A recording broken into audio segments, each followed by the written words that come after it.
자, 다음은 오늘의 특별 장학생. 그리고 아기 울음이 눈보라 속에서 끊어질 듯 들렸습니다.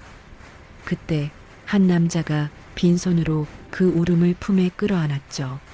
무대 위 조명이 한 번 더 밝아지자 객석의 숨이 얇아졌습니다. 아이가 작은 손으로 트로피를 꼭 쥔 채 사회자를 올려다보고 있었지요. 사회자는 카드 한 장을 들어 올렸습니다. 종이 끝이 조명에 반사되어 하얗게 번뜩였고 그 반짝임이 마치 칼날처럼 객석을 가르며 지나갔습니다. 객석 맨 끝 사람들 사이에 끼어 앉은 한 남자가 있었습니다. 낡은 외투는 어깨선이 무너져 있었고 손가락 마디는 바람에 오래 씻긴 나뭇가지처럼 거칠었습니다. 그는 박수를 치지 않았습니다. 박수를 치는 손들이 솟구칠 때마다 그는 자신의 두 손을 더 깊이 무릎 사이로 숨겼습니다. 마치 그 손이 세상에 들키면 오래 묻어둔 죄목까지 함께 들킬 것처럼 말이지요. 그 남자의 시선은 아이에게 박혀 있었습니다. 아이가 고개를 숙였다 들 때마다 남자의 목구멍이 덩달아 들썩였습니다. 웃음이 나와야 할 자리에서 그는 숨을 삼키는 법부터 떠올렸습니다. 그날 밤 눈보라 속에서 젖은 종이박스 안에서 들리던 울음이 다시 귀를 때렸기 때문입니다. 사람들에겐 그저 천재영재의 무대였겠지만 그에게는 한 생명의 숨이 끊어질 듯 이어지던 순간이 통째로 되살아나는 자리였습니다. 무대 뒤 대기실 모니터 앞에는 또 한 사람이 서 있었습니다. 그는 의자에 앉지 못했습니다. 화면 속 아이의 얼굴이 클로즈업 될 때마다 그의 눈꺼풀이 떨렸습니다. 손가락 끝이 모니터 아래 테이블을 더듬어 붙잡았고 그 손끝이 하얗게 질릴 만큼 힘이 들어갔습니다. 누군가는 그를 회장이라 불렀습니다. 그러나 그 순간에 그는 돈도 이름도 내려놓고 오직 한 가지를 붙들려는 사람이었습니다. 잃어버렸다고 믿어야만 살 수 있었던 어떤 생명 말이지요. 무대 아래 진행 스태프들이 분주히 오갔습니다. 카메라가 미세하게 각도를 조정하고 조명 감독이 손짓으로 밝기를 맞추었습니다. 한쪽에서는 방송국 PD가 이어폰을 손으로 누르며 통제실과 신경질적으로 신호를 주고받고 있었습니다. 그녀는 원래 이 무대를 감동으로 포장하려 했습니다. 천재 아이, 장학금, 후원자, 눈물 한 방울. 시청률이 좋아할 만한 재료는 이미 충분했지요. 하지만 그녀의 눈동자에는 이미 감동과 다른 종류의 불안이 박혀 있었습니다. 아이의 서류를 처음 봤을 때부터 그랬습니다. 보호자란이 비어 있는 곳이 있었고 어느 페이지는 지나치게 깔끔했습니다. 흔히 남아 있어야 할 생활 기록에 얼룩이 없었습니다. 서류가 정리된 느낌이 아니라 지워진 느낌이었지요. 그녀는 그 지워진 자리를 손톱으로 긁어내고 싶었습니다. 그래서 오늘 생방의 마지막 순서에 아이의 법적 이름과 후원자의 이름을 함께 읽도록 구성했습니다. 누구도 문제 삼지 않을 정도로 자연스러운 연출. 그러나 자연스러움이라는 것이 때로는 가장 잔인한 칼이 됩니다. 무대 위 사회자가 입을 열기 직전 아이가 잠깐 고개를 돌렸습니다. 카메라는 그 움직임을 놓치지 않았습니다. 아이의 눈이 객석 뒤쪽을 한번 훑었습니다. 마치 어딘가에서 자신을 부르는 냄새가 올라온 것처럼 아이의 콧등이 가볍게 찡그려졌습니다. 그리고 그 순간 객석 맨 끝에 남자가 본능적으로 외투깃을 여몄습니다. 자신에게서 나는 냄새를 숨기려는 사람처럼 말이지요. 낡은 천에서 올라오는 비와 먼지, 그리고 오래된 세탁 비누의 흔적. 그 냄새가 한때 눈보라를 막는 유일한 벽이었음을 그는 알고 있었습니다. 아이의 손목에는 얇은 끈 자국 같은 흔적이 비쳤습니다. 화면에는 잠깐, 너무 잠깐이라 시청자는 모르고 지나갈 정도였습니다. 그러나 누군가는 그 잠깐을 놓치지 않았지요. 객석 통로 끝에서 서 있던 형사가 무대 모니터를 바라보다가 턱을 굳혔습니다. 그는 관중의 박수 속에서 혼자만 박자를 잃었습니다. 8년 전에도 그랬습니다. 모두가 한 방향으로 몰려갈 때 그는 가장 쉬운 이름표를 한 사람에게 붙였습니다. 노숙자, 의심, 납치.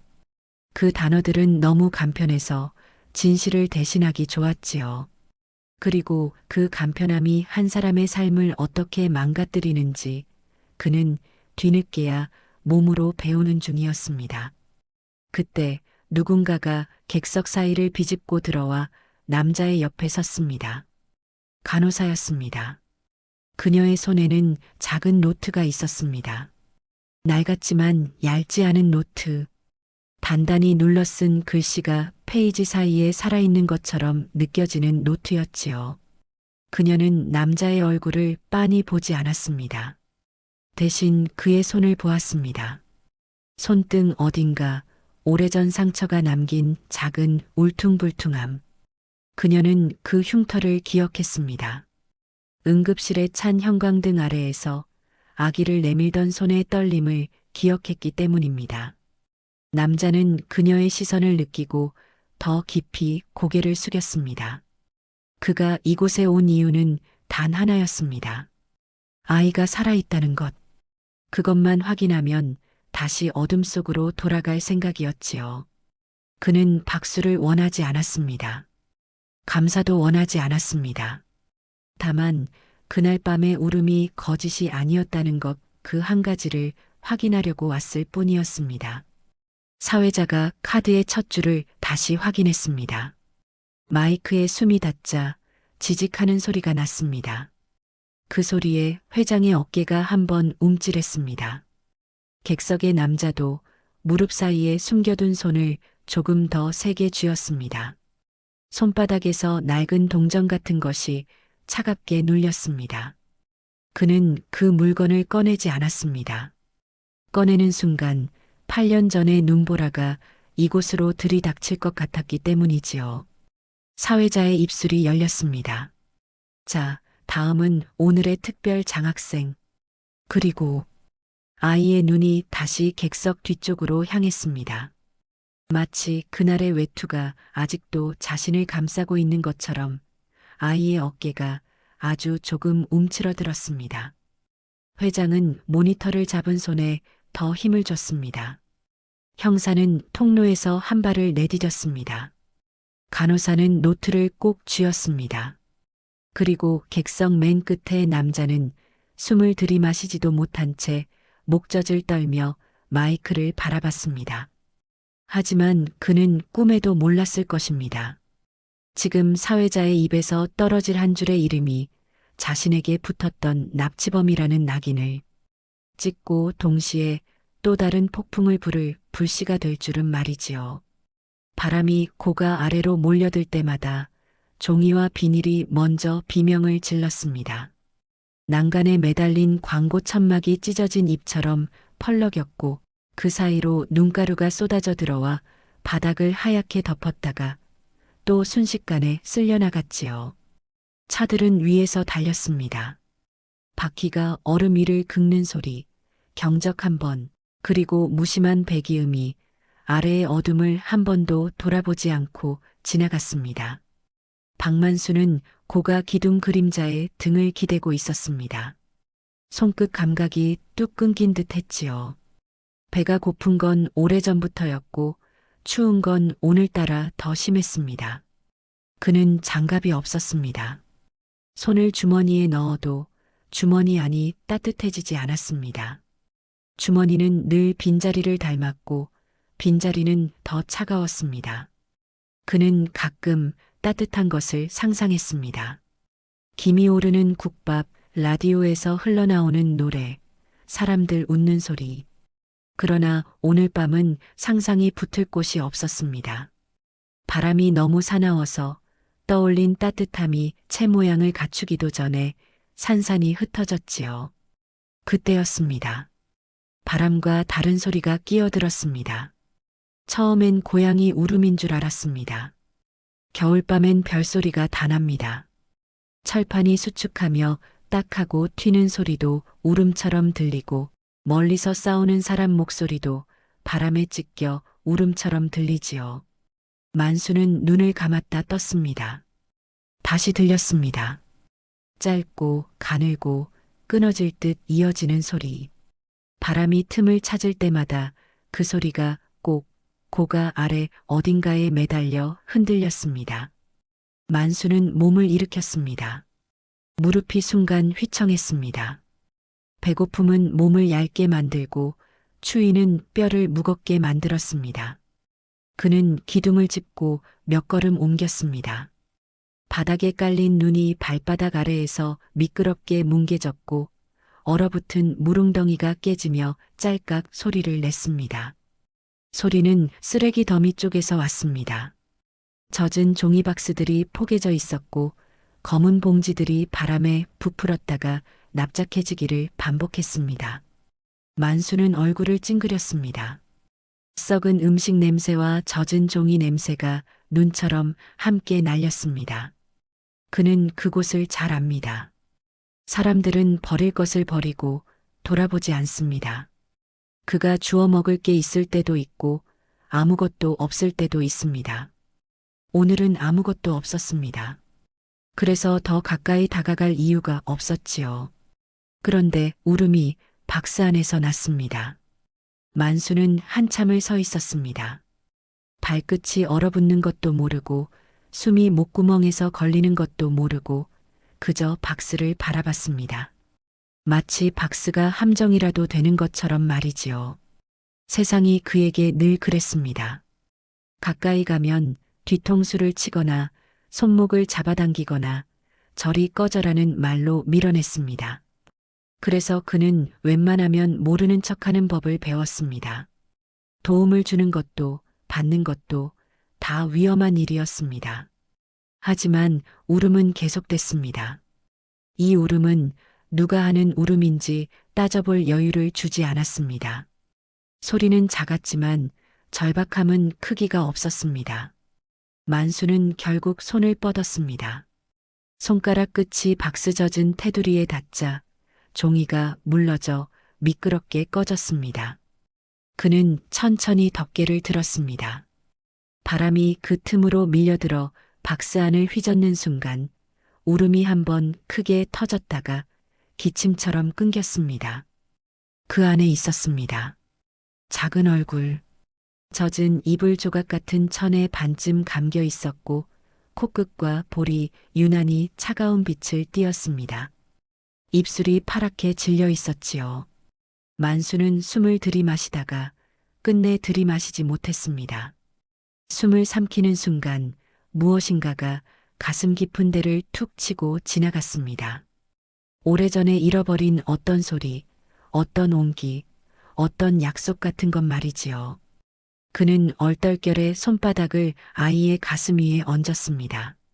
너무 가벼워서 손바닥이 오히려 죄를 짓는 느낌이었습니다. 아이의 숨은 얇았고 간격이 길었습니다. 만수는 갑자기 화가 났습니다. 누구에게인지 알 수 없는 화였습니다. 이 밤에, 이 아래에 이 생명을 놔두고 간 사람에게, 그리고 아무것도 하지 못하는 자신에게. 만수는 외투를 벗었습니다. 그 외투는 그의 전부 같은 것이었습니다. 바닥과 바람 사이에서 그를 지켜주던 마지막 벽. 하지만 그는 망설이지 않았습니다. 외투를 넓게 펴서 박스 위를 덮듯 감쌌고 아이의 머리부터 발끝까지 숨길 만큼 꼭 감았습니다. 천 속으로 아이의 울음이 갇히자 울음은 작아졌지만 더 또렷해졌습니다. 마치 심장 소리처럼 가까워졌지요. 그는 아이를 품에 안았습니다. 품은 따뜻하지 않았습니다. 자신이 이미 얼어붙어 있었으니까요. 하지만 그는 온몸을 아이 쪽으로 기울였습니다. 숨을 아이에게 나눠주려는 사람처럼. 그리고 일어섰습니다. 문제는 그 다음이었습니다. 길은 미끄러웠고 바람은 얼굴을 칼처럼 때렸습니다. 만수는 고가 아래를 빠져나와 큰 길 쪽으로 걸었습니다. 몇 대의 차가 지나가면서 눈물을 뿌리듯 눈덩이를 튀겼습니다. 그는 손을 들어 택시를 세우려 했습니다. 그러나 택시는 그냥 지나갔습니다. 한 대, 또 한 대. 헤드라이트가 그의 외투 자락을 훑고 지나갈 뿐 멈추지 않았습니다. 사람들은 창문 너머에서 무언가를 보았겠지요. 젖은 외투, 흐트러진 머리, 품에 감싼 덩어리. 그리고 마음속에서 이미 결론을 냈을지도 모릅니다. 만수는 욕을 하지 않았습니다. 대신 이를 악물었습니다. 그리고 달리기 시작했습니다. 숨이 찢어질 듯 했습니다. 종아리가 땅에 붙는 느낌이었고 발목은 여러 번 접힐 뻔했습니다. 하지만 그는 멈추지 않았습니다. 아이가 한 번씩 작게 떨릴 때마다 만수의 팔이 더 세게 조여졌습니다. 괜찮다는 말이 목구멍까지 올라왔지만 입술이 얼어붙어 소리가 되지 않았습니다. 그래서 그는 말 대신 외투깃을 더 당겨 아이의 얼굴을 숨겼습니다. 바람이 아이의 코끝에 닿지 않게 하려고 자신의 턱을 아이 이마에 붙였습니다. 멀리서 붉은 십자가 표시가 보였을 때 만수는 거의 넘어지듯 속도를 더 냈습니다. 응급실.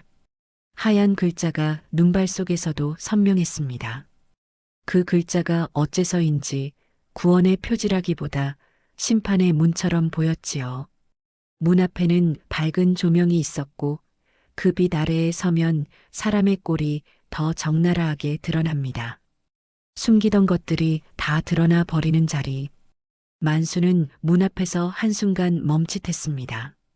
자동문이 유리 너머로 사람들의 움직임을 비췄습니다. 침대가 지나가고 간호복이 스쳐가고 누군가가 크게 손짓했습니다. 그 모든 정상의 세계가 유리문 안쪽에 있었습니다. 그는 아이를 품에 더 깊이 끌어안았습니다. 그리고 손을 뻗어 문을 밀었습니다. 자동문이 윙 소리를 내며 열리는 순간 찬 공기와 따뜻한 공기가 서로 부딪혀 하얀 숨이 일었습니다. 만수의 눈앞이 잠깐 흐려졌습니다. 그 흐림 속에서 누군가의 시선이 이미 그를 향해 돌아오는 게 보였습니다. 그 시선은 따뜻함이 아니라 경계의 빛이었지요. 그는 입을 열었습니다. 무슨 말을 해야 하는지 몰라서 먼저 아이를 내밀었습니다. 그 손이 떨렸습니다. 떨림이 추위 때문인지 두려움 때문인지 혹은 그 둘이 뒤섞인 탓인지 그는 구분하지 못했습니다. 다만 한 가지는 분명했습니다. 지금 이 문턱을 넘는 순간부터 그는 더 이상 그냥 지나가는 사람으로 남을 수 없다는 것 말이지요. 자동문이 열리자마자 만수의 얼굴부터 빛에 걸렸습니다. 밖에서 묻어온 눈가루가 그의 어깨와 머리칼에 붙어 있었고 녹은 물이 외투 자락에서 똑똑 떨어져 바닥을 얼룩지게 했지요. 병원 특유의 냄새가 코를 찔렀습니다. 소독약, 고무장갑, 따뜻한 공기, 그리고 사람들이 급히 움직이며 남기는 땀 냄새. 바람 대신 숨이 가득한 공간이었습니다. 그는 한 발 들어서자마자 발을 멈췄습니다. 안쪽은 밝았고 밝은 곳에는 늘 눈이 많습니다. 그 눈은 어둠에서처럼 흐릿하지 않습니다. 누가 무엇을 들고 들어왔는지, 누가 어떤 꼴인지 한 번에 훑어버립니다. 만수는 품을 더 조여 아이를 내밀었습니다. 말은 입안에서 얼어붙은 듯 나오지 않았습니다. 혀가 굳어서가 아니라 어떤 말이든 먼저 의심으로 바뀌어 돌아올 것 같아서였지요. 그는 그저 고개를 끄덕이며 아이의 얼굴이 바람을 맞지 않도록 외투깃을 더 당겼습니다. 접수대 쪽에서 사람이 달려왔습니다. 간호복 소매가 바쁘게 흔들렸고 발 뒤꿈치가 바닥을 탁탁 쳤습니다. 그 사람의 눈은 먼저 만수 얼굴이 아니라 만수 품 안쪽을 봤습니다. 울음소리가 약해진 자리에 숨소리만 가늘게 새고 있었기 때문입니다. 아기, 짧은 말 한마디가 나왔습니다. 만수는 고개를 크게 끄덕였습니다. 그제야 목구멍에서 소리가 조금 흘러나왔습니다. 길에서 박스하네. 말이 끝나기도 전에 다른 시선이 꽂혔습니다. 보안요원 둘이 동시에 다가왔습니다. 그들의 발걸음은 간호사보다 무거웠고 눈빛은 더 빠르게 결론을 냈습니다. 만수는 본능적으로 뒷걸음질 쳤습니다. 등 뒤에 자동문이 있었고 문이 닫히며 철컥 소리가 났습니다. 그 소리가 마치 문이 잠긴 소리처럼 들렸습니다. 잠깐만요. 지금 뭐 하시는 겁니까? 보안요원의 목소리는 병원 공기처럼 차갑고 단단했습니다. 만수는 아이를 떨어뜨릴까봐 품을 더 조였습니다. 아이가 가볍게 떨렸습니다. 그 떨림이 만수 팔을 타고 올라와 가슴을 찔렀습니다.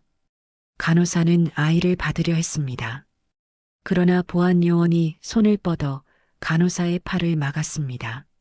마치 물건을 옮기듯 절차부터 밟아야 한다는 듯 했지요. 그 사이로 접수대 뒤에 직원이 전화기를 들었습니다. 수화기 너머로 보안 응급실 아기 같은 단어가 조각처럼 흩어져 들렸습니다. 만수는 눈을 크게 떴습니다. 그는 말해야 한다는 걸 알았습니다. 하지만 말은 늘 늦었습니다. 자신이 아무리 구하려고 했다고 말해도 이미 사람들은 왜 내가 안고 있냐를 먼저 생각합니다. 그리고 그 왜는 대답하기가 제일 어렵습니다. 세상은 그런 질문을 좋아합니다. 답은 듣지 않아도 되니까요. 간호사가 결국 한 발 앞으로 나섰습니다. 목소리를 낮추고 그러나 단단하게 말했습니다. 일단 아기부터요. 체온이 너무 떨어졌어요. 그 말에 보안요원이 잠깐 눈을 깜빡였습니다. 그 짧은 틈을 타 간호사는 만수의 품으로 손을 넣었습니다.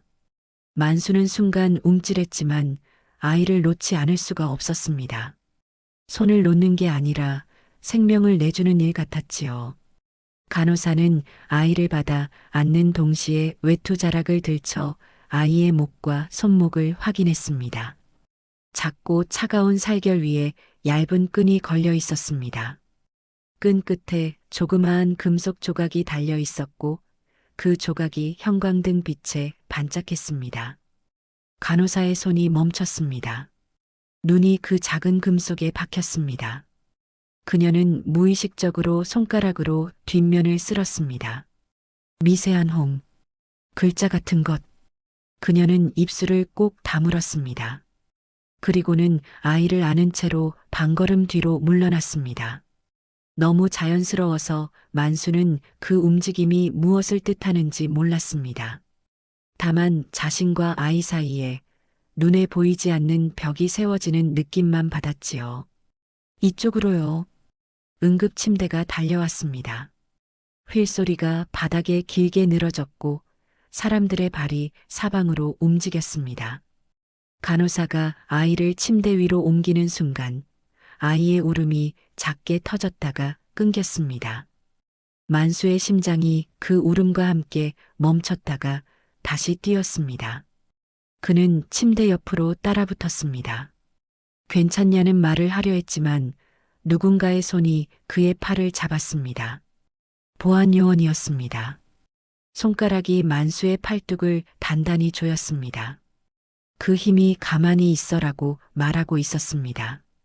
만수는 팔을 빼려 하지 않았습니다. 빼면 더 의심이 깊어질 걸 알았습니다. 그는 그저 눈으로만 침대 위 아이를 쫓았습니다. 의사가 나타나 아이의 입과 코에 산소 마스크를 대고 청진기를 갖다 댔습니다. 체온 저혈당 같은 말들이 오갔습니다.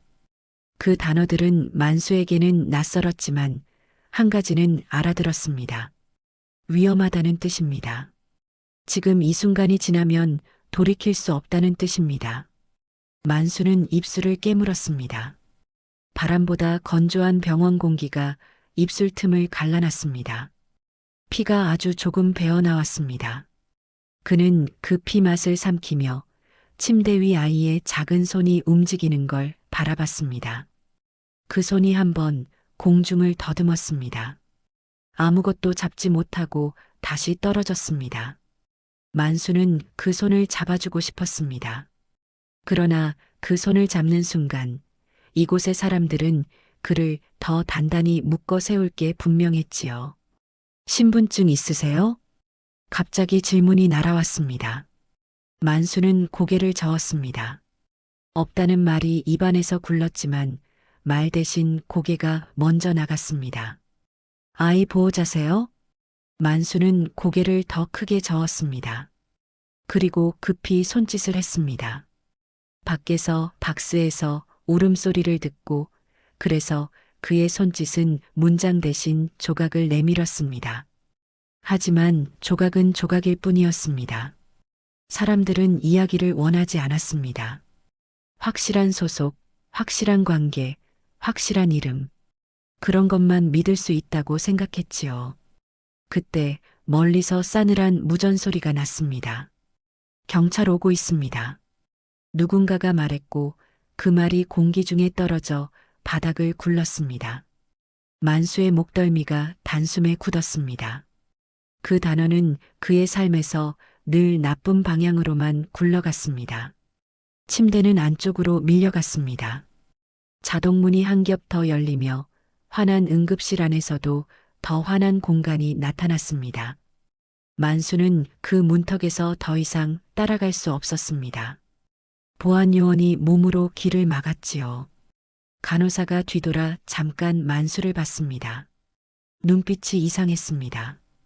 경계만 있는 눈이 아니라 뭔가를 기억하려는 눈, 뭔가를 남기려는 눈이었습니다. 그녀는 주머니에서 작은 펜을 꺼내더니 접수대 옆 메모지에 빠르게 무언가를 적었습니다. 글씨는 만수에게 보이지 않았습니다. 다만 펜 끝이 종이를 눌러 생긴 자국만이 잠깐 반짝였지요. 저 사람 아기 데리고 왔다고요. 누군가의 목소리가 등 뒤에서 들렸습니다. 또 다른 목소리가 겹쳤습니다. 납치 아니야? 저 꼴 좀 봐. 말들은 아주 작게 시작해서 순식간에 주변으로 번졌습니다. 소금처럼 한번 뿌려지면 닿는 곳마다 짜게 남는 말들입니다. 경찰이 들어왔습니다. 두꺼운 점퍼에 눈이 묻어 있었고 신발 밑창에서 물이 떨어졌습니다. 경찰은 만수 얼굴을 위아래로 훑었습니다. 질문을 던지기도 전에 이미 답을 정해둔 얼굴이었습니다. 만수는 그 얼굴을 보는 순간 자신이 여기서 아무리 길게 설명해도 무의미하다는 걸 알았습니다. 그는 설명을 잘하는 사람이 아니었고 세상은 설명을 듣는 사람이 아니었습니다. 그는 한 번 더 응급실 안쪽을 바라봤습니다. 문 너머에서 아이를 둘러싼 사람들이 움직였습니다. 손들이 바쁘게 오갔고 그 손들 사이에서 아이의 얼굴이 잠깐 보였다가 사라졌습니다. 만수는 그 얼굴이 사라지는 순간 자신이 무언가를 놓친 것 같은 공포를 느꼈습니다. 살아만 있으면 된다라고 생각했던 자신이 어느새 나를 기억해줬으면 같은 욕심을 품고 있다는 걸 알아차린 거지요. 경찰이 다가와 그의 팔을 잡으려 했습니다. 만수는 그 손을 피하지 않았습니다. 대신 아주 천천히 한 걸음 뒤로 물러났습니다. 자동문이 다시 열리며 찬 공기가 들어왔습니다. 그 찬 공기가 만수 얼굴을 때렸습니다. 그 순간 그는 결심했습니다. 여기서 붙들리면 아이를 살린 게 아니라 아이를 끌어들인 사람이 되어버릴지도 모릅니다. 그 생각이 그의 다리를 움직였습니다. 만수는 고개를 숙인 채 문 밖으로 나갔습니다. 누구도 그를 붙잡지 못하게 붙잡을 틈이 생기기 전에 병원 불빛이 뒤에서 그의 등을 쏘았습니다. 바깥의 눈보라가 다시 얼굴을 덮었습니다. 그는 달렸습니다. 방금 전까지는 아이를 살리기 위해 달렸지만 이제는 아이를 살렸다는 사실을 지키기 위해 달리는 꼴이었습니다. 그가 떠난 바닥에는 물이 남아 있었습니다. 녹은 눈이 만든 작은 웅덩이. 그리고 접수대 옆에는 간호사가 급히 적어놓은 메모지가 있었습니다. 눌린 글씨가 종이 섬유에 박혀 쉽게 지워지지 않을 만큼 깊었습니다. 그 메모는 오늘 밤의 진실을 붙잡는 아주 가느다란 실이 될 것이었지요. 다만 그 실이 8년 동안 어둠 속에서 조용히 버틸 줄을 그때의 누구도 몰랐습니다. 초봄의 공기는 겨울을 완전히 놓지 못한 채 얇게만 풀어져 있었습니다. 방송국 로비의 자동문이 열릴 때마다 밖의 바람이 미끄러져 들어와 바닥을 훑고 지나갔고, 그 바람이 지나간 자리에는 사람들의 발자국 소리가 더 또렷해졌지요. 대기실 벽에는 프로그램 포스터가 줄지어 붙어 있었습니다. 전국 영재 경연이라는 큼지막한 글씨 아래로 웃고 있는 아이들 얼굴이 반짝였습니다. 반짝임은 조명 때문이었지만 반짝임을 지켜내는 건 사람들의 숨과 긴장이었습니다. 리허설 스튜디오 안은 밝았습니다. 조명은 이미 본 방송처럼 세팅되어 있었고, 카메라들은 마치 살아있는 눈처럼 무대를 향해 고개를 맞추고 있었습니다. 누군가 큐를 외치면 카메라 렌즈가 아주 조금씩 움직였습니다. 그 움직임은 부드러운데 부드러울수록 더 날카롭게 사람을 베었습니다. 한번 프레임 안에 들어오면 그 사람의 표정과 손동작은 곧바로 의미가 됩니다. 의미가 되면 해석이 붙고 해석에는 늘 소문이 따라붙지요. 무대 중앙에 선 아이는 그 소문이 아직 붙기 전에 얼굴을 하고 있었습니다. 눈은 또렷했고 손끝은 조용히 움직였습니다. 진행자가 리허설용 문제지를 한 장 내밀었고, 아이는 종이를 받자마자 망설임 없이 숫자들을 눈으로 훑쳤습니다. 허리를 곧게 세운 채 입술만 살짝 움직였습니다. 계산을 소리로 하지 않으려는 습관처럼 보였습니다. 주변 스태프들이 숨을 죽였습니다. 아이의 입에서 답이 나오기까지 걸리는 시간이 스튜디오의 온도를 바꾸곤 했기 때문입니다. 답은, 아이의 목소리는 크지 않았습니다. 그런데도 조명 아래에서 그 목소리는 잘 들렸습니다. 아이가 답을 말하자 스태프들 사이에서 작게 탄성이 흘렀습니다. 누군가는 웃었고 누군가는 손뼉을 두어 번 쳤습니다. 박수는 리허설에 어울리는 만큼만 작게 났지만 그 작은 박수가 아이의 어깨를 한번 들어 올렸다가 다시 내려놓았습니다. 아이는 박수에 익숙한 얼굴을 했습니다. 익숙함은 때로 기쁨보다 먼저 피로를 만들지요. 무대 옆 이어폰을 낀 PD가 모니터를 보고 있었습니다. 화면 속 아이의 얼굴이 클로즈업 될 때마다 PD의 손가락이 무의식적으로 테이블을 두드렸습니다. 박자 없는 두드림, 흥분과 불안이 섞일 때 나오는 움직임이었습니다. 그녀는 이미 아이의 재능을 의심하지 않았습니다.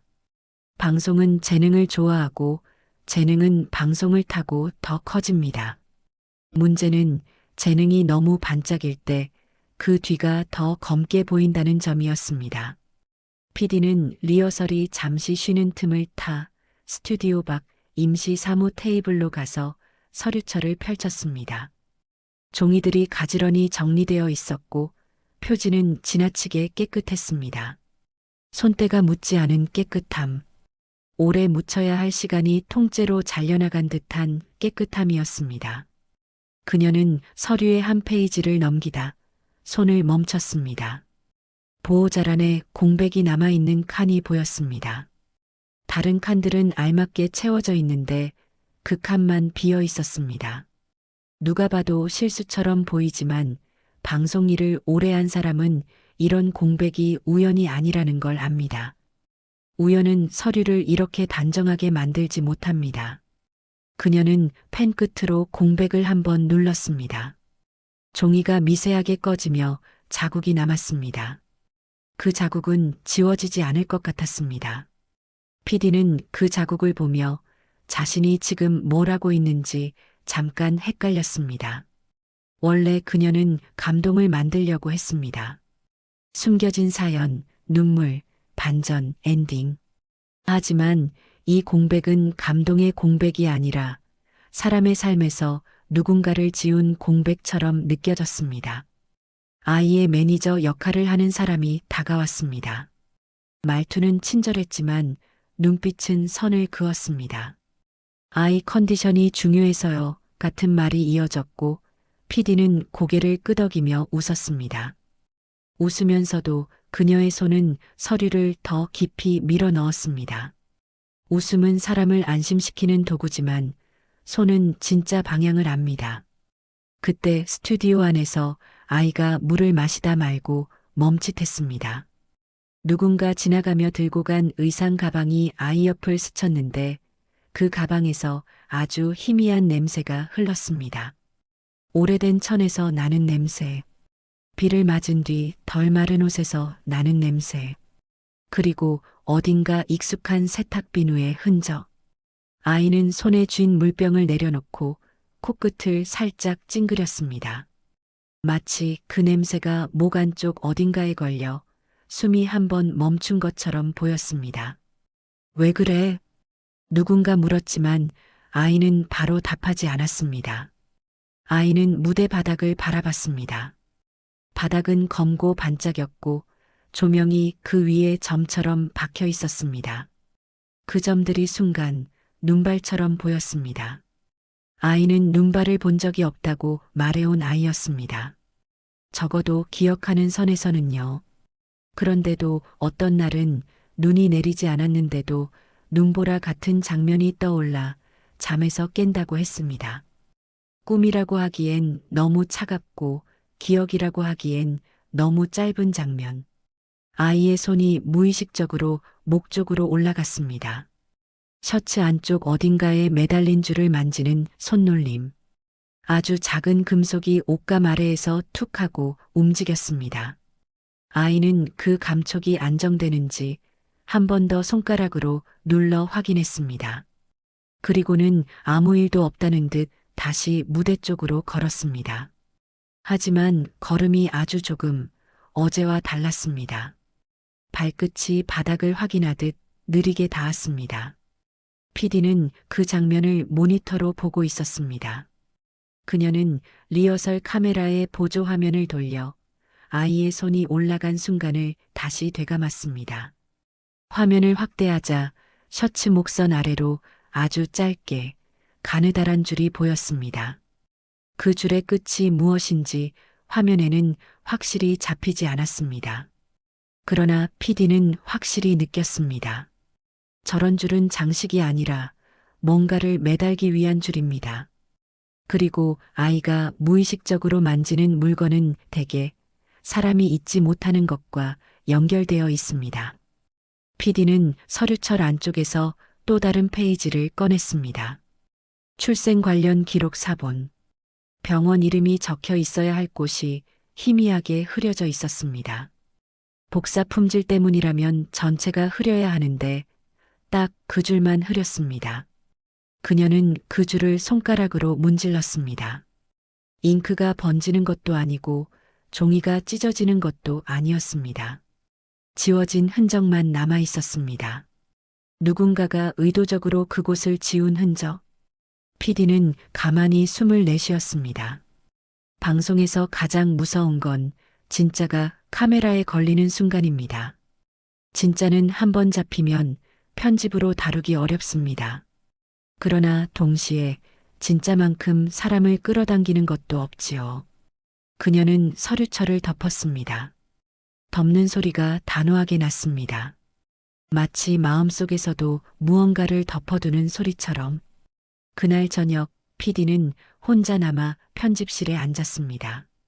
모니터에는 아이의 리허설 영상이 반복 재생되고 있었고 화면 아래에는 아이의 프로필 문서가 띄워져 있었습니다. 커서가 보호자 공백에 깜빡였습니다. PD는 연락처 목록을 뒤적이다가 병원 쪽 번호를 하나 찾아냈습니다. 오래된 통화 기록. 예전 다른 프로그램 취재 때 저장해둔 번호였습니다. 연결음이 2번 울리고 상대가 전화를 받았습니다. PD는 자신을 소개했습니다. 확인만 하겠다고 말했습니다. 공익적인 내용이라고 말했습니다. 아이의 사생활을 해치지 않겠다고 말했습니다. 말은 매끄럽게 이어졌지만 그녀의 손끝은 떨림을 숨기지 못했습니다. 수화기 너머에서 잠깐 정적이 흘렀습니다. 그리고 상대는 조심스럽게 되물었습니다. 그 아이 목에 뭔가를 하고 있나요? PD는 잠깐 말을 잃었습니다. PD가 네, 가느다란 줄 같은 게라고 답하는 순간 수화기 너머의 숨이 한 번 크게 들어갔다가 나왔습니다. 마치 오래 묻어둔 일을 다시 입 밖으로 꺼내야 하는 사람의 숨처럼. 그럼 그 아이가 맞을지도 모르겠네요. 그 말이 끝나자마자 상대는 더 말하지 않았습니다. 지금은 말할 수 없다는 말도 하지 않았고 잘못 들었다는 말도 하지 않았습니다. 다만 급히 끊어버린 통화음만 남겼습니다. PD는 수화기를 귀에서 떼지 못한 채 한참을 모니터 화면만 바라봤습니다. 화면 속 아이는 웃고 있었습니다. 웃는 얼굴 뒤로 아주 짧게 눈보라 같은 공백이 스쳤습니다. PD는 메모지를 꺼냈습니다. 그리고 공백 위에 단 하나의 문장을 적었습니다. 아이의 이름이 공개되는 순간 모든 게 움직인다. 그 문장을 적는 펜 끝이 종이를 깊게 눌렀습니다. 종이에 남은 자국은 8년 전 응급실 접수대 옆에 남았던 자국과 닮아 있었습니다. 누군가의 기록은 시간이 지나도 지워지지 않습니다. 다만 기록을 꺼낼 사람이 늦게 올 뿐이지요. 회장실 창문은 높았습니다. 유리 밖으로 도시는 잘 정리된 지도처럼 펼쳐졌고 차들은 줄을 맞춰 흘러갔습니다. 그 위에 앉아 있는 사람은 늘 세상을 내려다보는 법부터 배웠을 텐데 오늘만큼은 고개를 들지 못했습니다. 책상 위에는 서류가 쌓여 있었고 서류 맨 위에는 기부 협약서가 놓여 있었습니다. 장학 후원이라는 단어가 반듯하게 찍혀 있었지만 그 종이는 따뜻한 마음이라기보다 단단한 방패처럼 보였습니다. 한정우는 펜을 쥔 채 멈춰 있었습니다. 잉크는 이미 종이에 닿아 작은 점 하나를 남겼습니다. 점은 작았지만 사람 마음에 찍히는 점은 대개 그렇게 시작합니다. 그는 한동안 그 점을 보다가 서랍을 열었습니다.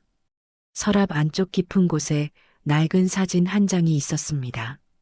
사진 속에는 작은 손이 보였습니다. 얼굴은 흔들려 선명하지 않았는데 손목에 묶인 가느다란 끈 하나는 이상하리만큼 또렷했습니다. 그는 그 끈을 손가락으로 짚듯 공중에서 더듬었습니다. 사진을 만질 때마다 종이의 거친 결이 손끝에 걸렸고 그 거친 결이 마치 오래전부터 남아있던 죄책감의 표면처럼 느껴졌습니다. 문을 두드리는 소리가 났습니다. 답하기 전에 문은 열렸습니다. 비서실 쪽 사람이 들어왔고 이어 법무팀의 한서진이 조용히 따라 들어왔습니다. 그녀는 인사부터 하지 않았습니다.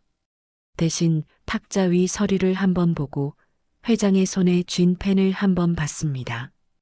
회장의 손이 멈춰 있다는 걸 확인하는 눈이었습니다. 방송건 다시 말씀드리겠습니다. 그녀의 목소리는 낮았지만 딱딱했습니다. 부드럽게 말하는 사람은 흔히 자기 일을 어렵게 만들지요. 그녀는 일을 쉽게 만드는 쪽에 가까운 사람이었습니다. 아이 이름을 생방에서 공개하는 순서 위험합니다. 후원 공개까지만 하시고 나머지는 내부 행사로 돌리시는 게. 회장은 사진을 서랍에 다시 밀어 넣었습니다. 사진은 서랍 안쪽에서 아주 짧게 종이끼리 스치는 소리를 냈습니다.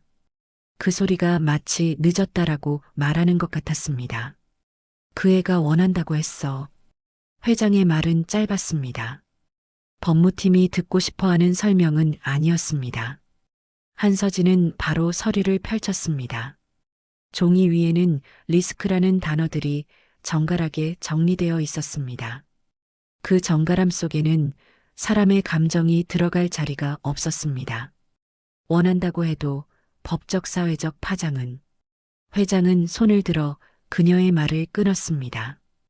끊는 손동작이 크지 않았는데도 방 안 공기가 한 번 더 무거워졌습니다. 파장은 감당하면 돼. 문제는 진실이야. 그가 진실이라는 단어를 꺼낼 때 그의 목은 잠깐 잠겼습니다. 목이 아니라 마음이 잠긴 것처럼요. 한서진은 표정을 바꾸지 않았습니다. 그러나 그녀의 시선이 아주 잠깐 창문 쪽으로 비켰습니다. 도시는 여전히 잘 흘러가고 있는데 사람 한 명의 진실 때문에 그 흐름이 깨질 수 있다는 걸 그녀도 알고 있었습니다. 확인된 자료가 없습니다. 그 말이 회장의 얼굴을 때렸습니다. 확인. 그 단어는 회장이 평생을 지배해온 단어였지요. 숫자와 계약, 도장과 서류, 확인되지 않은 건 존재하지 않는 것과 같다는 규칙. 그런데 그 규칙이 잃어버린 생명 앞에서는 너무 잔인했습니다. 그 시간 다른 곳에서는 확인이라는 단어를 전혀 다른 방식으로 붙잡는 사람이 있었습니다. 강태식은 경찰서 형사과 복도 끝에서 담배를 꺼내 들었다가 다시 넣었습니다. 손이 담배를 찾는 건 습관인데 요즘은 담배 연기보다 더 쓰게 목을 태우는 게 있었습니다. 8년 전의 밤이었습니다. 눈발이 아니라 병원 바닥에 남았던 젖은 발자국. 그 발자국을 따라가면 답이 나올 거라고 생각했는데 그는 가장 쉬운 답을 먼저 잡았습니다. 외투가 낡은 사람, 신분이 없는 사람, 설명이 서툰 사람. 그런 사람은 납치범으로도 문제로도 붙이기 쉬웠으니까요. 그는 오래된 사건철을 다시 꺼냈습니다. 종이에서 묵은 냄새가 났습니다. 그는 페이지를 넘기며 날짜와 시간, 출동 기록을 확인했습니다. 응급실 미상아동, 신고 접수. 글자들은 정직했는데 그 글자들이 담지 못한 것이 있었습니다. 사람들의 눈빛과 말의 방향, 낙인이 찍히는 속도. 그 속도를 종이는 기록하지 못합니다. 강태식은 병원으로 향했습니다. 병원 복도는 그때와 다르게 정돈되어 있었지만 공기 속 소독약 냄새는 여전히 같은 자리에 앉아 있었습니다.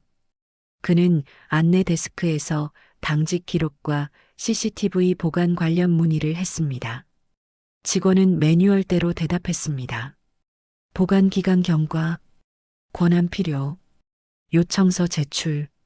그 말들은 모두 맞았고 그래서 더 막막했습니다. 맞는 말로 진실이 지워질 때가 있으니까요. 그때 뒤쪽에서 누군가가 그의 이름을 조용히 불렀습니다. 서미정이었습니다. 그녀는 예전보다 더 단단해진 얼굴을 하고 있었고 손에는 작은 파일 하나가 들려 있었습니다. 손가락이 그 파일 모서리를 습관처럼 누르고 있었습니다. 종이를 오래 눌러온 사람의 손이었습니다. 이제야 오셨어요. 그 말은 원망처럼 들리지 않았습니다. 다만 기다림이 오래되면 말이 건조해지는 법이지요. 강태식은 목을 한번 삼켰습니다. 그는 사과부터 해야 할지 질문부터 해야 할지 몰랐습니다. 서미정은 그런 고민을 허락하지 않았습니다. 그녀는 파일을 열어 한 장의 복사본을 꺼냈습니다. 당직일지의 일부였습니다. 거기에는 그날의 시간과 외투 차림 남성, 아동 안고 내원 같은 건조한 문장이 찍혀 있었습니다. 그리고 문장 아래에 손글씨로 덧붙인 메모가 있었습니다. 글씨는 눌러 쓴 흔적이 깊었습니다. 그때 저는 기록을 남겼어요. 혹시라도. 서미정은 말을 끝까지 하지 않았습니다. 혹시라도 뒤에는 많은 단어가 붙을 수 있었으니까요. 누군가가 거짓말을 할 수도 있고, 누군가가 진실을 묻어버릴 수도 있고, 누군가가 늦게라도 찾아올 수도 있고, 그녀는 그 모든 가능성을 한 단어에 묶어두었습니다. 강태식은 복사본을 받으며 손이 아주 조금 떨렸습니다. 떨림이 추위 때문이 아니라는 걸 그는 누구보다 잘 알았습니다. 그 아이 목에 강태식이 말을 꺼내려는 순간 복도 저편에서 또 다른 발소리가 났습니다. 빠르고 가벼운 발소리. 최윤아 PD가 다가오고 있었습니다. 그녀는 병원에 올 때 사람들 눈을 피하는 방법을 잘 아는 사람처럼 시선을 낮게 두고 걸었습니다. 그러나 서미정 앞에 서자마자 그녀의 눈이 번뜩였습니다. 기자가 아니라 사냥개처럼 냄새를 맡는 눈이었습니다. 선생님, 그날 기록 정말 있는 거죠? 서미정은 강태식을 한번 보고 PD를 한번 봤습니다. 두 사람의 눈에는 서로 다른 욕심이 있었습니다. 형사는 자신의 오류를 바로잡고 싶었고 PD는 이야기의 심장을 꺼내고 싶었습니다. 서미정은 그 둘 사이에서 종이 한 장이 사람을 살릴 수도 죽일 수도 있다는 걸 알고 있었습니다. 이야기 만들려는 거면 여기서 끝내요. 서미정의 말이 PD의 걸음을 잠깐 멈추게 했습니다. PD는 숨을 고르고 손바닥을 보여주듯 펼쳤습니다. 만들려는 게 아니라 누가 지웠는지 확인하려는 겁니다. 그때 강태식의 전화가 울렸습니다. 화면에는 낯익은 번호가 떠 있었습니다. 회장 비서실. 그는 전화를 받지 않고 잠깐 화면만 바라봤습니다. 화면빛이 그의 얼굴을 차갑게 밝혔습니다. 그의 손에는 서미정이 건넨 복사본이 있었고 주머니 안에는 사건철 메모가 있었습니다. 한쪽에서는 권력의 질서가 전화를 걸어오고 다른 쪽에서는 늦은 진실이 종이로 숨을 쉬고 있었습니다. 강태식은 전화를 받았습니다. 수화기 너머로 짧은 말이 떨어졌습니다. 오늘 안에 정리하십시오. 생방 전에. 전화를 끊고 난 뒤 강태식은 PD를 봤습니다. PD는 강태식의 얼굴에서 무언가를 읽었습니다. 방해가 아니라 시간의 문제라는 걸요. 서미정은 파일을 닫으며 한마디를 더했습니다. 그날 그 사람 손이 떨렸어요. 그런데 아기를 놓진 않았어요.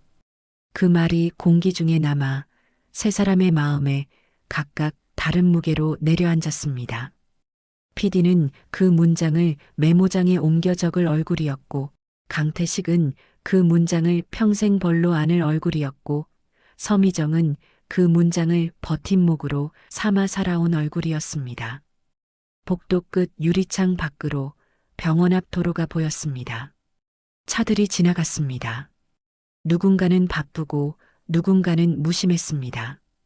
그리고 아주 멀리서 방송국 생방 무대의 조명이 켜질 시간이 다가오고 있었습니다. 이름이 불리기 전까지 남은 시간은 많지 않았습니다. 진실은 느리게 걷는데 세상은 빨리 박수를 치니까요. 생방송 스튜디오 복도에는 시간이 눈에 보이게 걸려 있었습니다. 벽에 붙은 전광판이 ON, AI야 D-천 같은 숫자를 줄여나갔고 숫자가 줄어드는 만큼 사람들의 말도 짧아졌지요. 스태프들은 종이컵 커피를 들고 뛰듯 걸었고 헤드셋에서는 카메라 원, 음향 체크 같은 말들이 끊기지 않았습니다. 바닥은 늘 반짝였는데 오늘은 그 반짝임이 유난히 차갑게 느껴졌습니다. 잘 닦인 바닥은 발자국을 숨기지 못합니다. 숨기고 싶은 사람일수록 발자국이 또렷해지지요. 대기실 문틈으로 조명이 새어나왔습니다. 아이는 무대 의상을 입고 의자에 앉아 있었고 스태프가 넥라인을 정리해주며 숨 크게 쉬어도 돼. 긴장 풀자라고 말했습니다. 아이는 고개를 끄덕였지만 숨은 크게 쉬지 못했습니다. 숨을 들이마실 때마다 어딘가에서 겨울 바람이 밀려오는 느낌이었기 때문입니다. 물론 지금은 봄이었습니다. 그런데도 아이의 몸 어딘가에는 아직 눈보라 같은 감각이 남아 있었습니다. 기억이 아니라 감각. 설명할 수 없지만 갑자기 찾아오는 차갑고 젖은 공기 같은 것 말이지요. 아이의 시선이 문 쪽으로 잠깐 쏠렸습니다. 복도 끝에서 누군가 지나갈 때마다 낡은 천에서 나는 냄새가 아주 얇게 지나갔습니다. 스튜디오에서는 향이 섞인 헤어스프레이 냄새, 새옷감 냄새, 전기 장비에서 나는 뜨뜻한 냄새가 뒤엉켜야 정상인데 그 사이로 오래된 비누 냄새가 끼어드는 순간이 있었습니다. 아이는 그 냄새가 들어올 때마다 목 아래를 손끝으로 눌렀습니다. 셔츠 안쪽에 매달린 줄이 손가락 아래에서 미세하게 움직였습니다. 마치 여기 있다라고 말하는 것처럼. 어디 아파? 스태프가 물었습니다. 아이는 고개를 저었습니다. 그리고는 아주 작은 목소리로 자기 자신에게 말하듯 중얼거렸습니다. 춥지 않은데 추워. 그 말은 이상했지만 누구도 깊게 묻지 않았습니다. 생방 직전의 이상함은 흔히 긴장으로 덮입니다. 사람들은 덮개가 있으면 덮고 넘어가지요. 덮개를 열어 진짜를 확인하는 건 귀찮고 위험하고 책임이 따르니까요. 복도 반대편 출입 통제선 앞에는 정장 차림의 사람들이 서 있었습니다. 회장 쪽 비서실 인원들이었습니다. 그들은 스태프의 출입증을 훑어보고 지나가는 사람들의 동선을 부드럽게 막았습니다. 부드럽게 막는다는 건 겉으로는 예의 바르되 실은 절대 비켜주지 않는다는 뜻입니다. 그들 옆에는 법무팀 사람이 통화 중이었습니다. 목소리는 낮았고 단어는 날카로웠습니다. 리허설 파일, 본방 순서, 이름 공개, 멘트 수정 같은 말들이 끊겨 들렸습니다. 그 통제선 바깥 사람들 사이의 그림자처럼 박만수가 서 있었습니다. 누군가의 눈에 띄지 않기 위해 몸을 기둥 쪽에 붙였고 손은 외투 주머니 안쪽을 계속 더듬었습니다. 그 손끝에는 작은 금속 조각이 걸려 있었습니다. 조각은 매끄럽지 않았습니다. 어디선가 꺾이고 찢기고 눌린 끝이 손가락을 긁었습니다. 만수는 그 긁힘이 싫지 않았습니다. 그날 밤을 잊지 않게 해주었으니까요. 누가 뭐라 해도 자신이 거기 있었다는 증거 같은 것. 증거라는 말은 거창하지만 만수에게는 이 조각 하나가 내가 헛것을 붙잡고 산 게 아니다라는 버팀목이었습니다. 그는 몇 번이나 돌아갈까 생각했습니다. 이곳은 밝고 밝은 곳은 자신에게 늘 불리했습니다. 그러나 돌아가면 아이가 무대에서 웃고 있는 얼굴을 평생 모르는 사람의 얼굴로만 기억해야 합니다. 그건 더 참기 어려웠습니다. 그래서 그는 여기까지 왔고 여기까지 왔으니 끝을 봐야 했습니다. 끝이 박수든 모욕이든 체포든 무엇이든 말이지요. 그때 복도 저편에서 서미정이 나타났습니다. 그녀는 병원에서 일할 때와 달리 평범한 옷차림이었지만 걸음에는 여전히 병원 복도 특유의 빠르고 단호한 리듬이 남아 있었습니다. 그녀는 통제선 앞에서 멈췄습니다. 비서실 사람이 출입증을 요구하자 그녀는 종이 한 장을 내밀었습니다. 공식 초청장 같은 것이었습니다. 그리고 그 종이와 별개로 그녀의 눈은 곧바로 사람들 틈을 훑쳤습니다. 마치 사람을 찾는 눈이 아니라 손을 찾는 눈처럼요. 서미정의 시선이 만수에게 닿는 순간 그녀의 입술이 아주 조금 굳었습니다. 놀람이라기보다 확인. 드디어 맞춰지는 퍼즐 조각을 보는 얼굴이었습니다. 만수는 그 시선을 느끼고 고개를 숙였습니다. 숨고 싶어서가 아니라 자신이 여기 있어도 되는 사람인지 확신이 없어서였습니다. 서미정이 통제선을 지나 만수 쪽으로 다가왔습니다. 가까이 올수록 만수는 뒷걸음질 치고 싶은 마음이 들었습니다. 사람이 다가오면 대개 좋은 일이 생기지 않았으니까요. 그러나 서미정은 만수를 붙잡지 않았습니다. 대신 아주 낮은 목소리로 말했습니다. 도망가지 말아요. 만수는 대답하지 못했습니다. 입이 아니라 가슴이 먼저 꽉 막혔지요. 서미정은 만수의 얼굴을 오래 보지 않았습니다. 그녀는 만수의 주머니 쪽을 보았습니다. 만수의 손이 주머니 안에서 무엇인가를 꼭 쥐고 있는 걸 알아차렸기 때문입니다. 같은 시간 강태식은 스튜디오 입구에서 PD와 짧게 언쟁을 하고 있었습니다. PD는 이건 공익이라고 말했고 강태식은 생방은 사고가 나면 끝이라고 말했습니다. 둘의 말은 서로 달랐지만 둘 다 어떤 한 사람의 인생이 이미 사고로 부서져 있다는 걸 알고 있었습니다. 강태식은 이어폰 너머로 들어오는 무전을 들으며 복도 끝을 바라봤습니다. 아이 대기실 방향, 통제선 방향, 그리고 그 끝에 서 있는 낡은 외투의 그림자. 강태식의 얼굴이 굳었습니다. 그는 그 얼굴을 한 번 본 적이 있었습니다.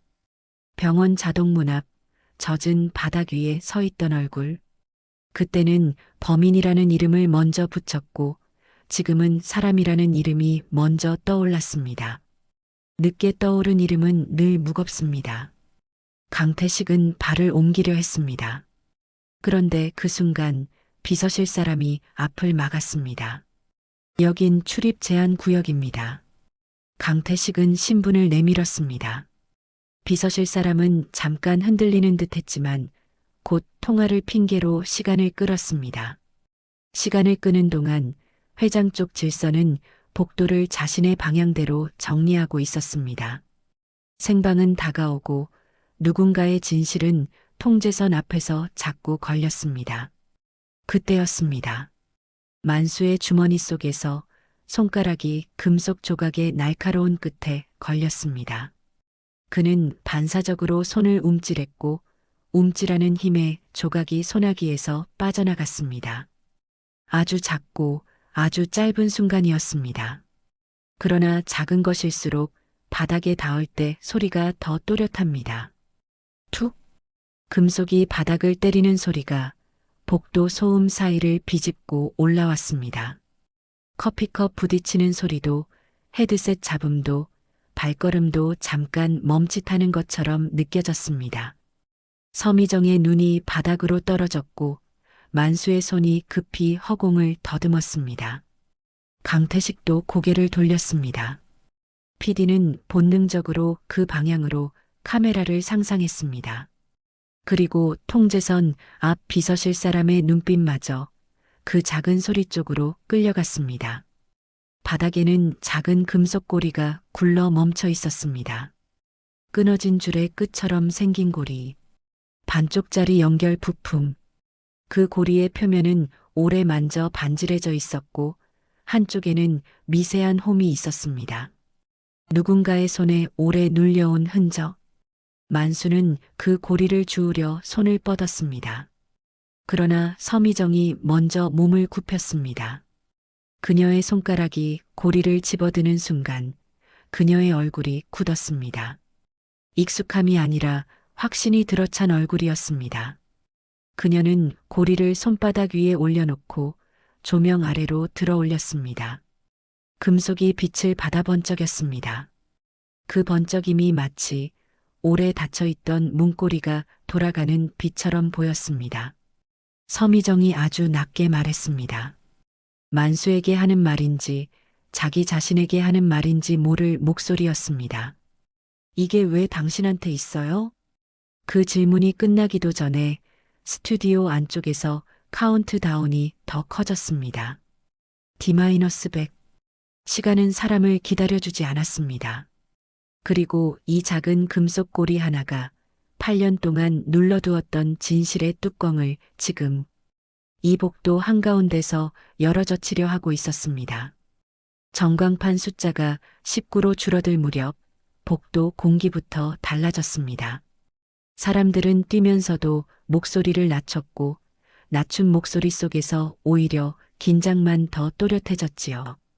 누군가 이어폰으로 대기를 반복했고 그 반복이 마치 주문처럼 스튜디오 전체를 묶어두는 듯 했습니다. 서미정의 손바닥 위에서 금속 고리가 번쩍였습니다. 작고 가벼운 물건인데도 그 빛은 이상하게 무거웠습니다. 박만수의 손이 공중에서 멈췄습니다. 주우려던 손이 멈춘 건 겁이 나서가 아니라 이제 이 물건이 자기 손을 떠난 순간부터 이야기가 자기 뜻대로 흘러가지 않을 거라는 걸 본능적으로 알아서였습니다. 이게 당신한테 있어요? 서미정이 다시 묻지 않았습니다. 묻는 대신 고리의 홈을 엄지 손톱으로 한 번 더 쓸었습니다. 홈이 있는 쪽을 밝은 조명 아래로 돌려보더니 고개를 아주 조금 끄덕였습니다. 기억이 맞을 때 사람은 크게 놀라지 않습니다. 크게 놀라는 건 늘 기억이 틀렸을 때이지요. 최윤아 PD가 다가왔습니다. 그녀의 눈은 바닥의 먼지와 사람의 표정 사이에서 딱 필요한 것만 골라보는 눈이었습니다. 그거 뭐예요? 서미정은 고리를 PD 쪽으로 살짝 내밀었습니다. PD가 받아들자마자 고리가 손바닥 위에서 한번 굴렀고 굴러가는 감촉이 PD의 눈빛을 단단하게 만들었습니다. 금속은 늘 증거의 냄새가 납니다. 따뜻한 사연이 아니라 차가운 사실의 냄새 말이지요. 강태식은 통제선 쪽을 힐끗 봤습니다. 비서실 사람들이 여전히 길을 막고 있었고 그들의 차분한 표정 속에는 지금은 안 된다는 말이 숨겨져 있었습니다. 강태식은 한숨을 삼켰습니다. 그가 지금이라는 단어에 얼마나 많은 사람을 묶어두고 살았는지 오늘따라 더 선명해졌지요. 저쪽으로 PD가 짧게 말했습니다. 말끝이 질문이 아니라 지시처럼 떨어졌습니다. 그녀는 곧장 통제실 쪽으로 걸음을 옮겼습니다. 서미정이 뒤따랐고 강태식도 따라붙었습니다. 만수는 그대로 서 있었습니다. 따라갈 자격이 있는지 없는지 그 질문이 다리에 붙어 떨어지지 않았습니다. 서미정이 만수에게 아주 작게 손짓했습니다. 오라는 손짓이 아니라 지금 여기서 움직이면 더 큰 오해가 생긴다는 손짓이었습니다. 만수는 그 손짓을 이해했습니다. 그는 늘 움직이면 오해가 붙는 사람이었습니다. 그래서 그는 숨만 움직였습니다. 숨을 얇게 아무도 알아채지 못하게. 통제실 문이 열리자 모니터 벽이 먼저 눈에 들어왔습니다. 무대 화면이 여러 각도로 쪼개져 있었고 작은 창들마다 아이의 얼굴이 다르게 찍혀 있었습니다. 진행자가 마이크를 잡고 입을 움직이는 장면, 객석의 박수 장면, 대기실에서 아이가 손목을 만지는 장면. 현실은 한 장면인데 화면은 현실을 조각내어 붙여놓았습니다. 조각이 많을수록 진실은 더 쉽게 숨기도 하고 더 쉽게 튀어나오기도 합니다. PD는 고리를 감독 쪽에 내밀었습니다. 이거 아이 목에 걸린 줄 연결 부품 같아요. 감독이 고리를 받아들고 화면을 확대하라고 손짓했습니다. 스태프가 급히 리허설 때 찍힌 클로즈업 장면을 불러왔고 아이의 목선 아래 가느다란 줄이 잡힌 순간이 모니터에 멈춰 섰습니다. 확대된 화면 속에서 줄 끝에 작은 고리가 아주 잠깐 번뜩였습니다. 빛의 각도가 맞는 순간만 보이는 얄미울 만큼 짧은 번뜩임. 감독이 중얼거렸습니다. 저 고리 끊어진 건가? 서미정이 그 말에 한 걸음 앞으로 나섰습니다. 그녀는 가방에서 얇은 종이 뭉치를 꺼냈습니다. 복사본이었고 복사본 위에는 손글씨가 얹혀 있었습니다. 눌러 쓴 글씨가 종이를 뚫을 것처럼 깊었습니다. 그날 응급실 당직일지예요. 아이 손목에 끈이 있었고 금속 부적이 달려 있었다고 제가 적어놨어요. 그녀가 종이를 펼치자 통제실의 소음이 잠깐 멈춘 듯 했습니다. 종이는 말이 없지만 종이를 펼치는 소리는 늘 감출 수 없다를 닮았습니다. 감독이 종이를 읽는 동안 강태식은 자기 손바닥을 봤습니다. 그 손바닥으로 그는 8년 전 사람을 붙잡으려 했고 사람을 놓쳤습니다. 그때 생방 카운트가 3위로 떨어졌습니다. 통제실 스태프가 급히 외쳤습니다. 들어갑니다. 들어갑니다. 화면 속 진행자가 미소를 지었습니다. 미소는 늘 준비된 얼굴이지요. 아이는 무대 중앙에서 트로피를 들고 있었고 조명은 아이의 머리 위에 하얗게 내려앉았습니다. 그 빛은 눈처럼 보였고 아이는 그 빛 아래서 잠깐 눈을 깜빡였습니다. 눈을 깜빡이는 순간 아이의 손이 셔츠 안쪽 줄을 만졌습니다. 줄이 흔들렸고 끊어진 끝이 옷감 아래에서 미세하게 떨렸습니다. 마치 나 아직 연결되지 못했다는 듯이요. PD가 감독에게 빠르게 말했습니다.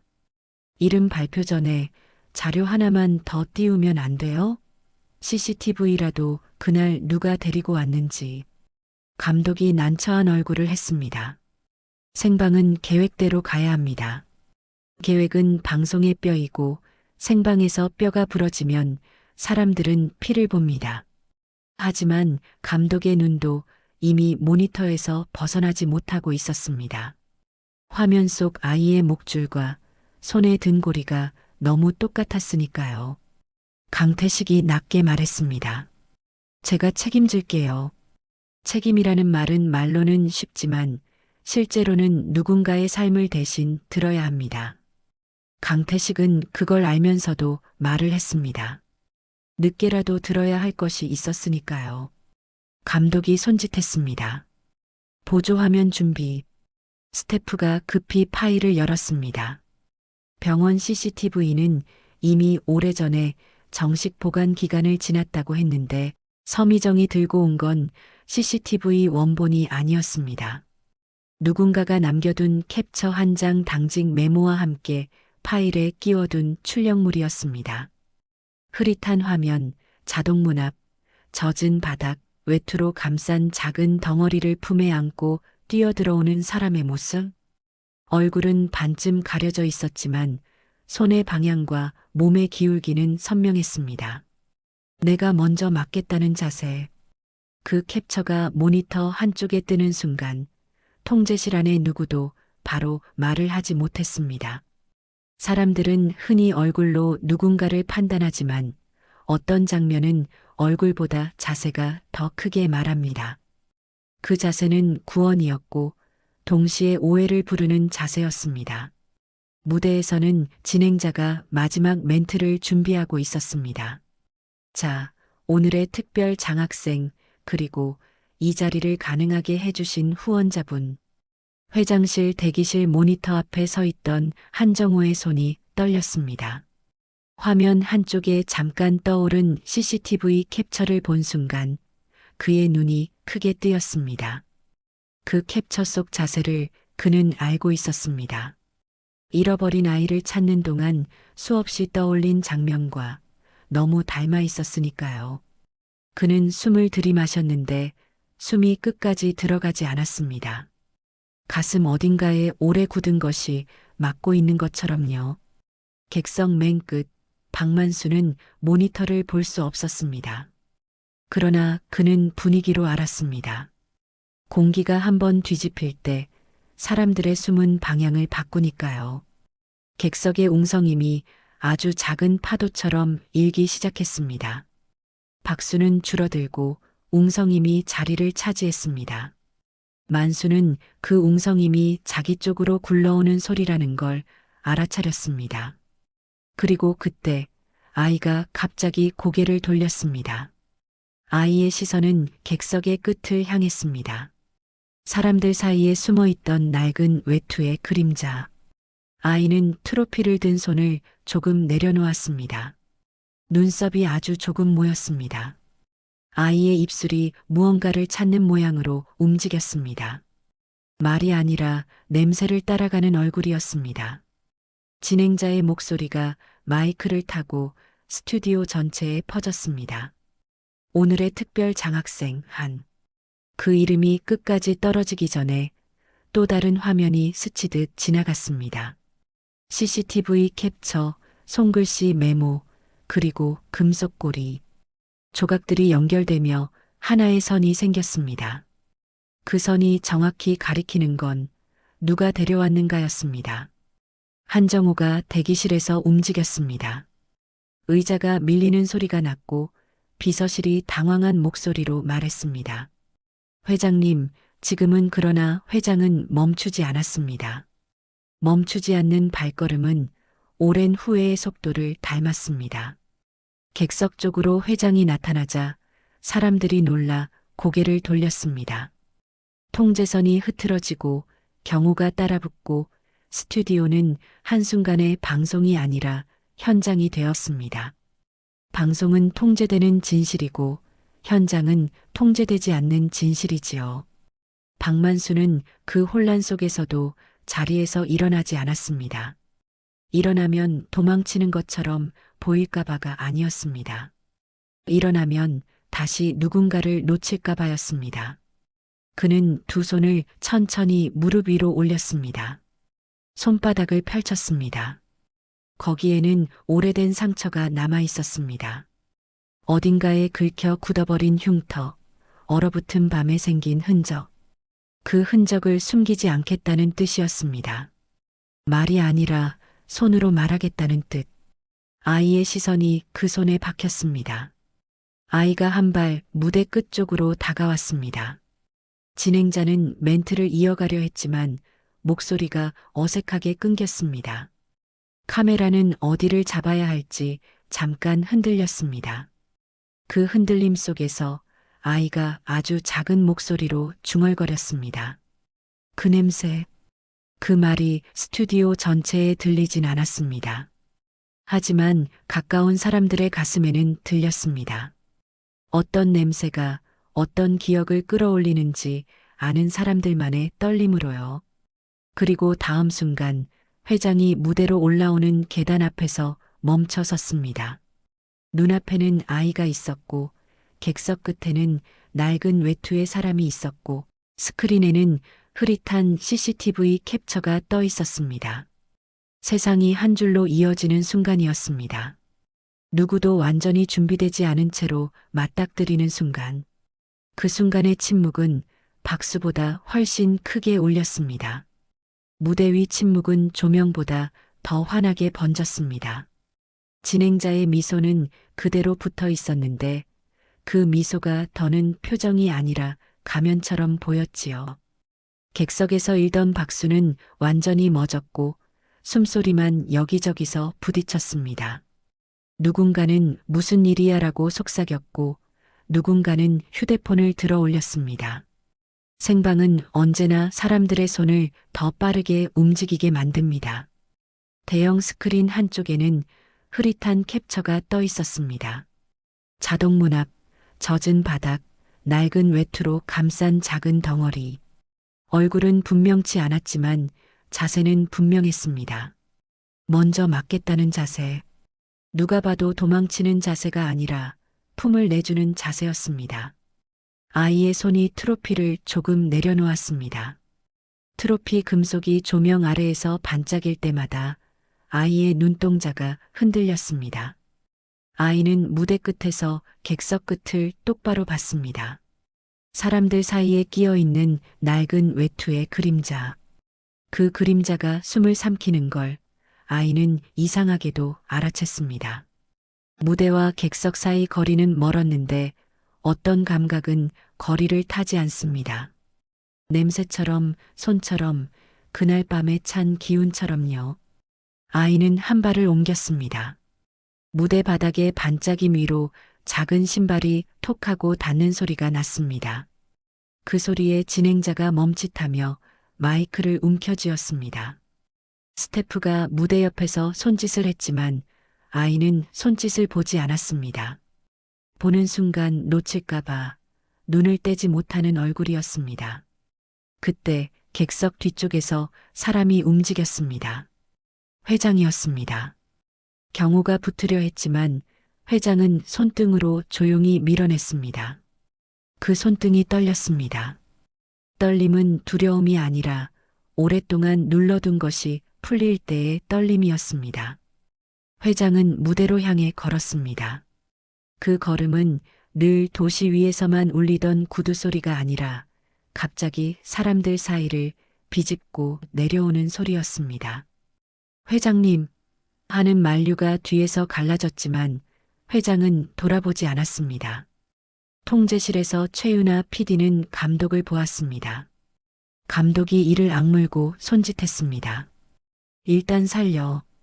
카메라가 살았고 마이크가 살았습니다. 방송은 끊기지 않았습니다. 끊는 순간 이 장면은 소문이 될 테고 소문은 진실보다 잔인해지기 쉬우니까요. 회장이 무대 끝에 섰습니다. 진행자의 목소리가 갈라졌습니다. 회장님, 지금은 회장은 마이크를 빼앗지 않았습니다. 대신 마이크를 잡은 손 위로 자기 손을 얹었습니다.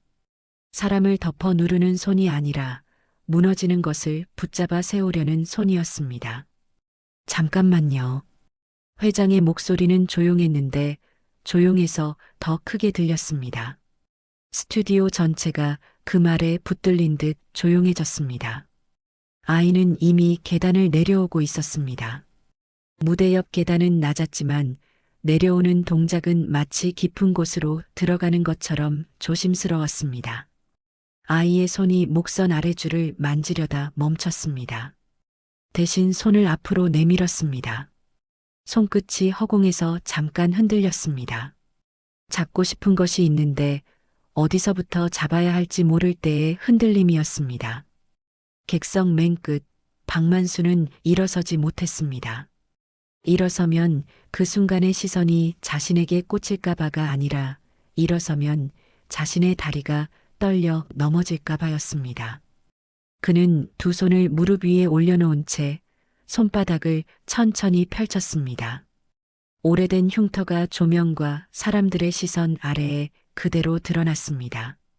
숨길 것이 없다는 듯이, 아니, 숨길 힘이 더는 없다는 듯이요. 아이가 객석 통로로 가까워질수록 만수는 외투깃을 더 여몄습니다.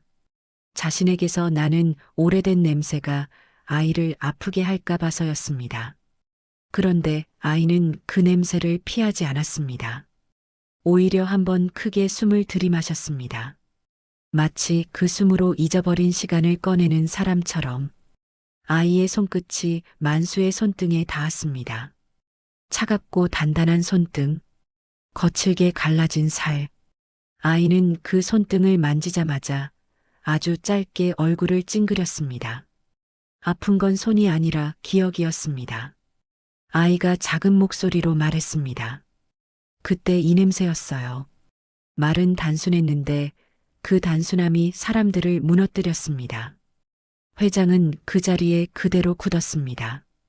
누군가의 손에서 잃어버린 생명이 돌아오는 순간 사람은 크게 울지 못합니다. 크게 울면 진짜가 흩어질까봐 숨을 먼저 움켜쥐지요. 서미정이 객석 통로 끝에서 조용히 다가왔습니다. 그녀의 손에는 얇은 종이와 작은 봉투가 있었습니다. 봉투 안에는 아이가 목에 메고 있던 줄 끝에 달린 작은 부적이 들어 있었습니다. 끊어진 고리와 맞물리는 반쪽짜리 고리. 두 조각이 만나면 원래의 모양이 되는 것들이었습니다. 서미정은 아이 앞에서 봉투를 열었습니다. 작은 금속이 손바닥 위로 미끄러져 나왔습니다. 조명이 금속 표면을 훑고 지나갔습니다. 그 순간 금속 뒷면의 미세한 각인이 잠깐 살아났습니다. 이름 같은 글자, 날짜 같은 숫자. 사람들은 그걸 다 읽지 못했지만 회장은 읽었습니다. 눈으로 읽은 게 아니라 가슴으로 알아본 것이었습니다. 회장이 한 걸음 내려와 만수 앞에 섰습니다. 그는 만수를 위해서 내려다보지 않았습니다. 무릎을 꿇었습니다. 구두가 바닥에 닿는 소리, 무릎이 바닥을 찍는 소리. 그 소리가 스튜디오 바닥을 지나 사람들의 가슴으로 들어갔습니다. 당신이 그날, 회장의 목소리가 끝에서 갈라졌습니다. 말이 다 나오기도 전에 사과가 먼저 새어나왔습니다. 미안합니다. 그 말이 만수에게로 와 닿기까지 만수는 23번쯤 더 삼켜야 했습니다. 그는 사과를 받아본 적이 없었습니다. 세상은 대개 그에게 요구만 했지 사과를 주지 않았습니다. 그래서 그는 그 말이 진짜인지 방송용인지 분간하지 못하는 눈을 하고 회장을 바라봤습니다. 회장은 고개를 숙인 채 말을 이었습니다. 그날 그 아이를 잃었다고 믿었습니다. 찾다가 어느 순간부터는 믿어야만 살 수 있었습니다. 죽었다고 믿어야 내가 움직일 수 있어서. 그래서 내 사람들도 주변도 더는 건드리지 말자고 했고 나는 그걸 허락했습니다. 그 말은 고백이었습니다. 늦은 용서의 이유는 남의 탓만이 아니었습니다. 권력의 계산도 있었고 체면도 있었고 책임을 회피하는 마음도 있었습니다. 그 모든 것이 합쳐져 지금은 아니다라는 말이 되었고 그 지금이 8년을 먹어치웠지요. 회장이 고개를 들었습니다. 눈이 붉었습니다. 그러나 눈물은 떨어지지 않았습니다. 눈물은 돈처럼 쉽게 흘리지 않도록 평생 훈련된 얼굴이니까요. 대신 목소리가 떨렸습니다. 그런데 그날의 당신을 나는 의심으로 처리했습니다. 알아보지도 않고 당신이 왜 그 아이를 안고 뛰었는지 묻지도 않고 강태식이 통로에 섰습니다. 그는 더 이상 뒤에서만 서 있지 못했습니다. 그는 한 발 앞으로 나왔고 그 한 발이 8년을 넘어오는 발처럼 무거웠습니다. 제가 그랬습니다. 강태식의 목소리는 짧았는데 그 짧음 속에 긴 세월의 후회가 눌려 있었습니다. 그날 제 눈은 쉽게 결론을 냈습니다. 그 결론이 한 사람을. 그는 말끝을 삼켰습니다. 말로 다하면 변명이 될까 봐서였습니다. 그는 고개를 깊이 숙였습니다. 사람들 앞에서 숙이는 고개가 아니라 자기 죄 앞에서 숙이는 고개였습니다. 만수는 한동안 아무 말도 하지 않았습니다. 아이의 손이 자신의 손등 위에 그대로 얹혀 있었고 그 작은 손이 따뜻했습니다. 따뜻함은 늘 가장 늦게 오고 가장 크게 사람을 흔듭니다. 만수는 회장을 보지 않고 아이만 봤습니다. 아이의 눈은 아직 무엇이든 믿을 수 있는 눈이었습니다. 만수는 그 눈앞에서만큼은 자기 인생의 낙인을 아이에게 건네고 싶지 않았습니다. 만수의 입술이 천천히 열렸습니다. 살아있네. 그 말은 칭찬도 원망도 아니었습니다. 확인이었습니다. 그가 그날 밤 내내 붙잡았던 단 하나의 목표, 그 목표가 이루어졌다는 확인. 회장이 울컥 소리를 냈습니다. 그 소리는 울음이 되지 못하고 목에서 걸렸습니다. 아이는 만수의 손을 조금 더 세게 잡았습니다. 아이가 말했습니다. 고마워요. 그 말이 너무 또렷해서 스튜디오의 공기가 잠깐 따뜻해지는 듯 했습니다. 사람들은 그 따뜻함에 기대고 싶어 했습니다. 하지만 따뜻함만으로는 정리가 되지 않습니다. 그래서 서미정이 조용히 앞으로 나왔습니다. 방송 끝나고 확인 절차 밟읍시다. 기록은 여기 있어요. 그녀가 내민 종이에는 그날의 문장이 있었습니다. 건조한 문장 아래 눌러 쓴 손글씨. 외투 차림 남성 아동 안고 내원. 손 떨림 심하나 아동 놓지 않음. 그 문장이 오늘의 결말을 딛는 바닥이 되었습니다. 종이는 사람을 구하지 못하지만 종이가 없으면 사람은 더 쉽게 묻히니까요. 생방은 결국 예정된 음악과 자막 없이 끝났습니다. 엔딩 멘트 대신 확인 중이라는 말만 남았습니다.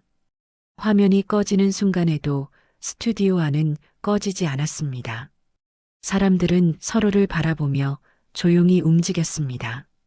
경호가 길을 열었고 회장은 아이를 안지 않았습니다. 대신 아이의 어깨에 손을 얹었습니다. 붙잡아두려는 손이 아니라 함께 걸어가려는 손이었습니다. 밖으로 나오자 밤 공기가 스튜디오보다 차가웠습니다.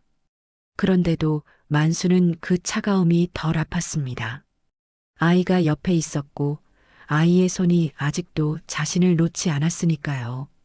근처 작은 국밥집으로 들어갔을 때 가장 먼저 들린 건 숟가락 부딪히는 소리였습니다.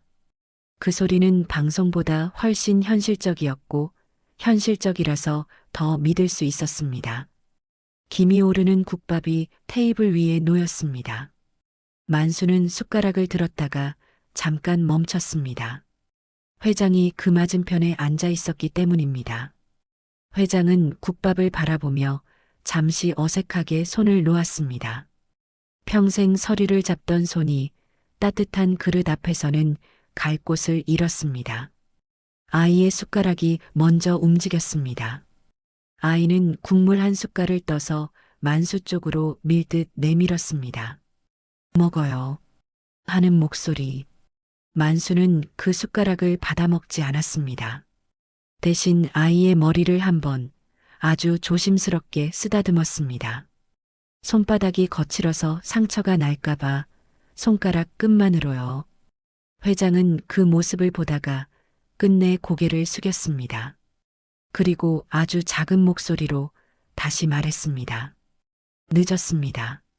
만수는 국밥 그릇을 바라보며 천천히 숟가락을 움직였습니다. 뜨거운 국물이 목을 타고 내려가자 그제야 그는 알았습니다. 자신이 8년 동안 지켜온 건 아이의 생명만이 아니라 오늘처럼 따뜻한 한 숟갈을 누군가에게 건네고 싶은 마음까지였다는 거요. 그날의 용서는 늦었습니다. 그래서 더 아팠습니다. 하지만 그 늦음이 전부를 망치지는 못했습니다. 빈손으로도 끝까지 지켜낸 생명이 마침내 사람들 앞에서 사람으로 돌아왔으니까요.